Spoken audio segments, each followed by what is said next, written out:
Hello, I am Cryptid. Welcome to my channel, Cryptid Masks.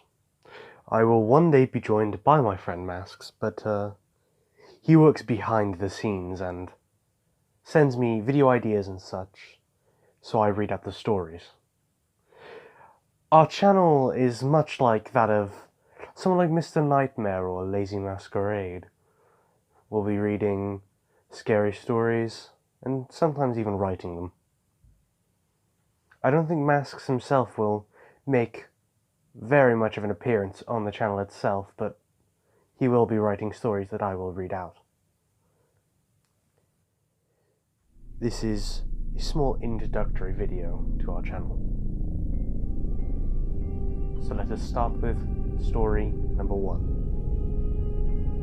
This was uploaded by North Coast on the r/NoSleep Reddit. My wife and I have been running the rat race for years, with a family, a house in the city, 2 dogs, a cat, the stereotypical American dream. But the city took its toll, the neighborhood got worse, the crime rose, and we found ourselves looking for a way out. Our opportunity came when I was offered a new job out of state. It was a great career move, but we didn't want to move to a new city, just to have the same problems again. So we started looking around and found a great mountain community about an hour and a half from the job, and a great ranch-style house with a big back porch, windows everywhere, and a lot of property.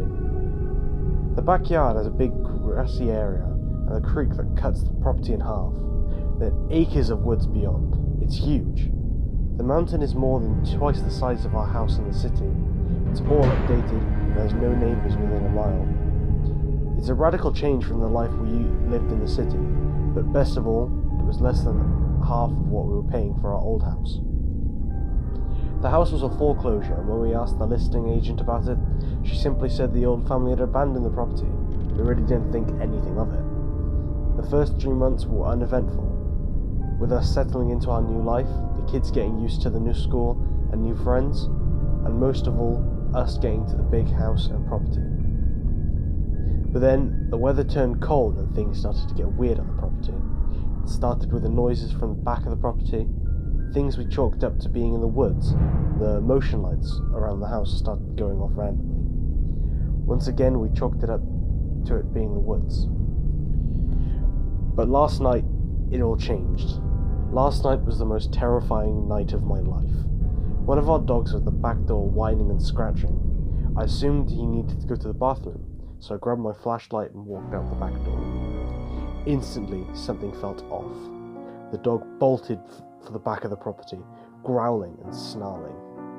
It was a cold night, about 30 degrees, but the dog plunged straight into the creek and out the other bank, running off into the woods in the back of the property.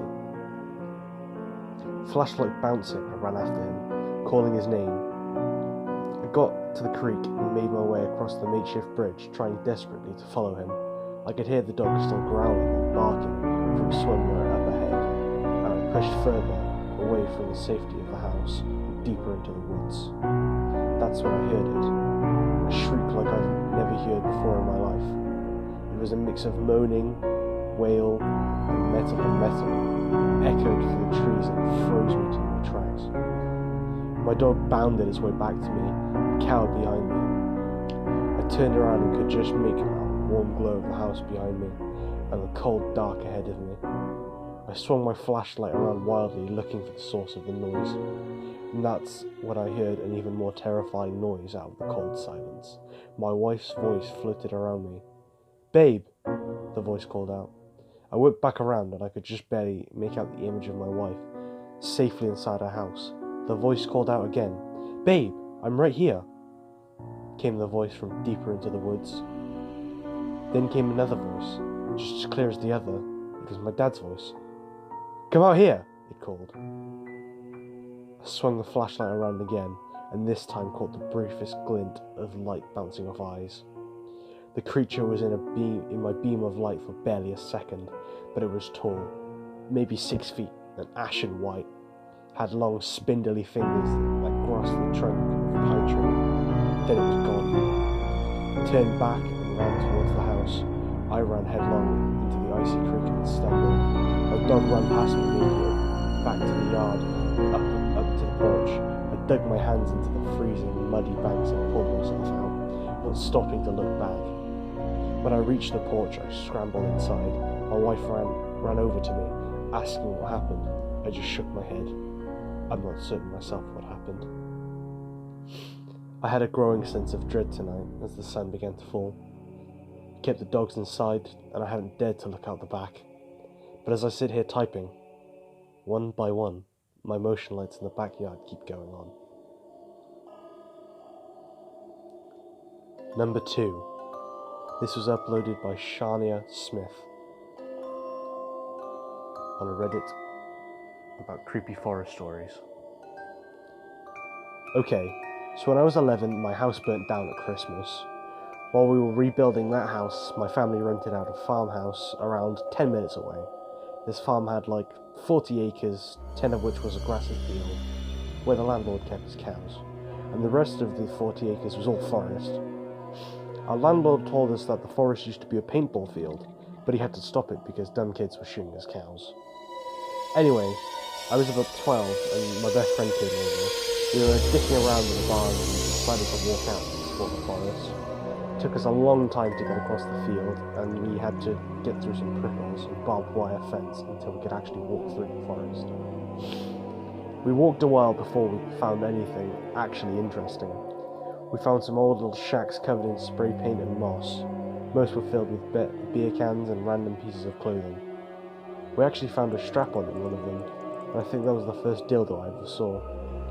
Anyways, we were walking and climbing in / around all these things, and all was going well when I heard my friend scream.